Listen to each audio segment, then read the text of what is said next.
Coming up, we continue with our 3 Ps series, exploring what it means to be a purposed, positioned, and prepared woman. Last week, I shared my thoughts on living with purpose, and if you haven't had a chance to listen, be sure to check out that episode. While I mentioned in that last episode we'd be focusing on a prepared woman this week, we're actually diving into positioning. I'm excited to welcome my friend Alicia as we explore what it means to be a positioned woman. Welcome to Raise Woman, the podcast. I'm your host, Tash, and this is a space where we share women's experiences and stories while building confidence and understanding in areas of faith, life, and the marketplace. Stay connected and join the conversation through our Instagram and Facebook pages at Raised Woman Podcast. Before I introduce our guest, I want to take a moment to set the stage for today's topic, because honestly, I underestimated it at first. It wasn't until I started reflecting more deeply that I realized just how significant positioning really was. See, how you position yourself in life, whether it's in your current situation, the role you have within your community, or even in your family unit, it is incredibly important. There's a parable in Matthew 7:24-26 about a man who built his house on the sand. When the storms came, the house fell. The other man built his house on the rock, and when the storms came, the house stood firm. You don't have to understand the Bible to grasp the idea of solid foundation and positioning in this story. The key takeaway is that where that man positioned his house and on what he positioned it signified whether that structure stood or fell. In marketing, there's a classic concept called the 3 Ps: product, price, and place. These are key elements that help shape the success of a marketing strategy. But really what they speak to is the positioning of a business's brand, its products, and services. The right positioning of these 3 factors can determine whether a business thrives, whether it reaches its audience, or fades into the background. The same is true for our lives. How we position ourselves in our journey, in the roles we carry, in the relationships we invest in, and so forth, has the ability to determine the trajectory of our lives. And this is reflected in the choices we make. Are we building on rock or are we building on sand? With that in mind, I'm thrilled to introduce today's guest, Alicia. She's not only a loving mum, but also a woman of faith, my friend, and someone with an inspiring story having overcome addiction. A few years ago, my husband, but back then boyfriend, invited Alicia to church and asked if I could reach out to her. So I invited her to sit with me and she said no. But fast forward to today, I've had the privilege of watching Alicia grow in remarkable ways. I've seen her quiet strength transform while she's continued to lift others up across her journey. I've also witnessed her reclaim things that were once lost as she's moved forward. What stands out most to me about Alicia is her faithfulness in the small things. Her honesty, humility, and her genuine desire to grow have been evident in everything she has done. When I think of a woman who has truly positioned herself to be better and do better, Alicia is the first person who came to my mind. I've asked her to join us today and share some insights from her journey in recovery and how the decisions she's made have positioned her for a better life. Alicia, thank you so much for being here. You're welcome. Hello. Would you like to start by introducing yourself and sharing a little bit about your background? Okay, I'm Alicia and I'm a single mum and I have one daughter who is 16. Yeah, I've been in recovery for 3.5 years and just trying to better my life, and I attend Global Heart Church, which I enjoy. I do cleaning. I do have a kind of passion in helping others. Like, I've got my Certificate 3 in support work, and I've also worked at a rehab before, which I really love working in that environment. And I also have a lot of experience in office, which I love, administration work. But just at the moment I'm currently cleaning, which hopefully might change soon. And yeah, raised in Perth, born in Perth, yeah.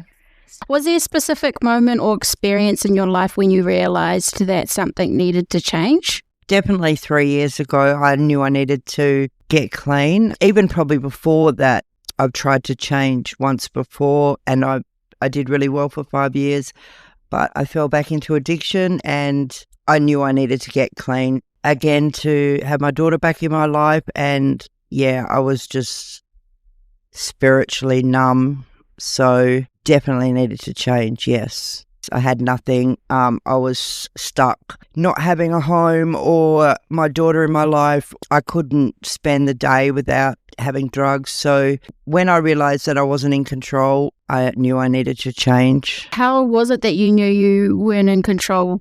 Just having something to be able to feel okay and putting a substance in my body to feel okay. And when I didn't have that, I wasn't okay. Not in control, meaning I wasn't just living life on life's terms. I was needing something to feel okay. What were some of the biggest challenges you faced along your journey? Biggest challenges was really just to get clean. So the whole process of getting help was a bit of a long one for me because I had so many issues to work before I even got let into detox. So basically just getting clean. Did you ever face self-doubt or fear?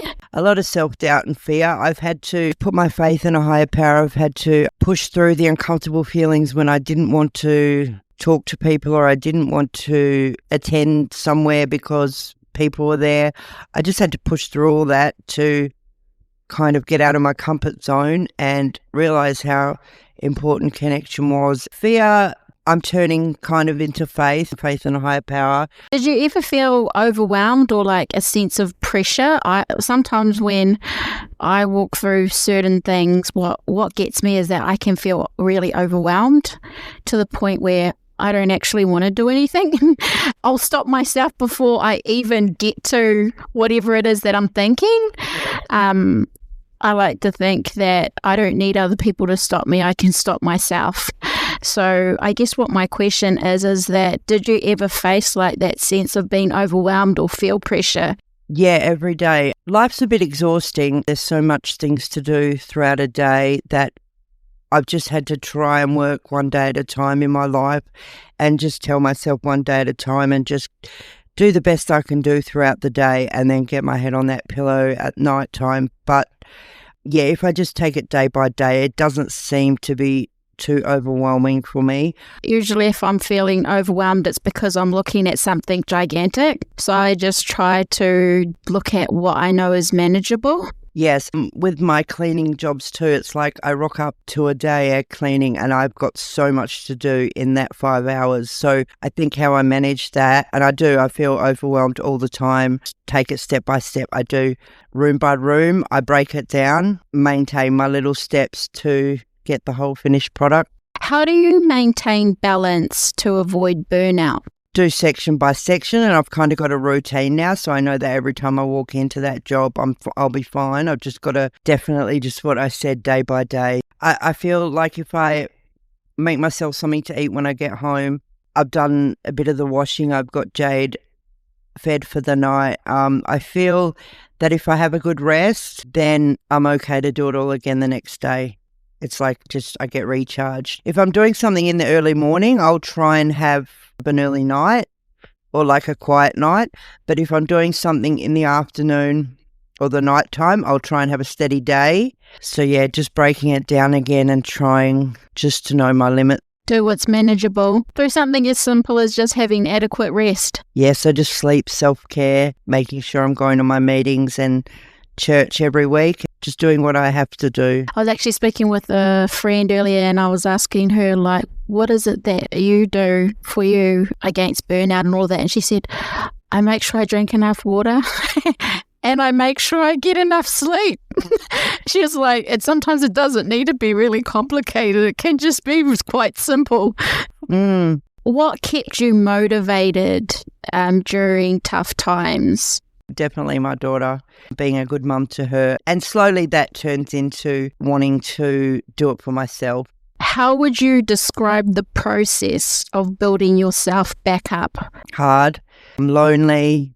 It's definitely hard, but it's also exciting because you know that things are going to change and things are going to get better. The process is good as well. It's great. Sometimes I have bursts of feelings of joy, and that there's light at the end of the tunnel. And did you face setbacks within the process of building yourself up? No, since I've got clean, things have just got better and better and better and better. What were some practical steps or tools that you used to rebuild yourself? So definitely prayer and having God in my life, having someone I can talk to all the time, made me feel not so lonely. Also attending church and attending my meetings. I have to keep doing that on a regular basis to maintain my recovery. So that's definitely a big tool, is having connection with both fellowships. It's just routine and structure, taking care of myself. So what role did community and connection play in your journey? Oh, huge, and it still does today. I used to not really like people. I didn't really have any faith in humanity left because I'd met so many shitty people. But after going to church, pushing myself and going to meetings, I found connection, and I found that I actually enjoyed it and I liked it. Not too much, of course, but definitely it keeps me going. It makes me feel love. It makes me feel a part of. It makes me feel like I've got a purpose and I'm worth something. Yeah, but like I said, not too much. What was the moment where it sort of did turn you from being a person who was like, nah, do not want to be in a space of people, don't want to connect with this person? What was the moment, do you think, where you actually switched to the other side and knew that that was actually helpful for you? I suppose just being at church one time, a lady said to me, you just need to come as you are. And I thought, I don't really have much to give or have much to contribute. Like, I couldn't even string a sentence together, really. I loved sitting there having coffee and talking to a few people. I just looked around and everyone was like mingling and stuff, and I just knew that to stay clean and to grow a bit more, I needed to come out of my shell. And I suppose just at church, that's when the thing clicked for me, that I don't need to be a certain way. I've come as I am, and I've kind of just kept doing that. What suggestion would you give to someone who wants to build connections or even community but doesn't know where to start?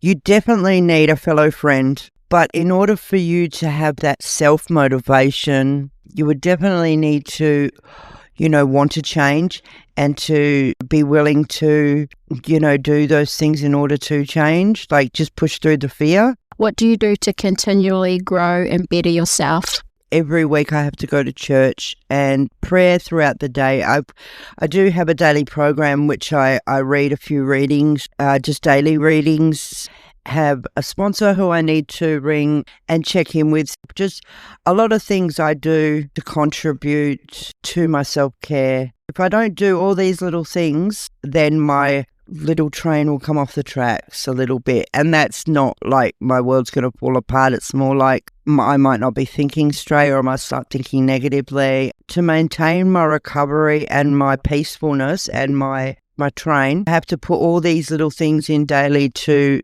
maintain my train. What advice would you give to women who might relate to your story and want to create change in their own lives? Reach out. Definitely reach out to somebody or some organisation to help you get connected, I suppose, firstly. Stay connected. We're all in this together. You definitely need people. You would have to reach out and get out of your comfort zone first to be able to make that first step. For those listening who may be inspired, what's one piece of advice that you would like to leave them? That you're not alone.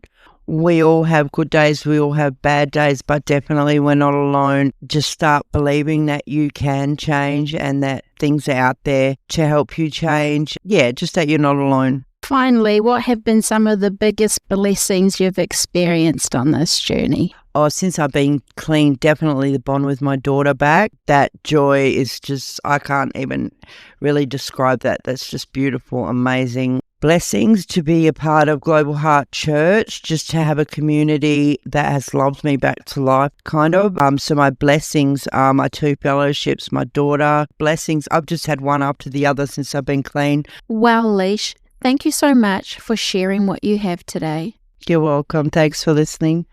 And thank you all so much for joining us and listening to Alicia's insights. Her journey of growth, recovery, and faithfulness in the small things is a reminder that we all have the power to position ourselves for change and transformation. So what does it mean to be a positioned woman?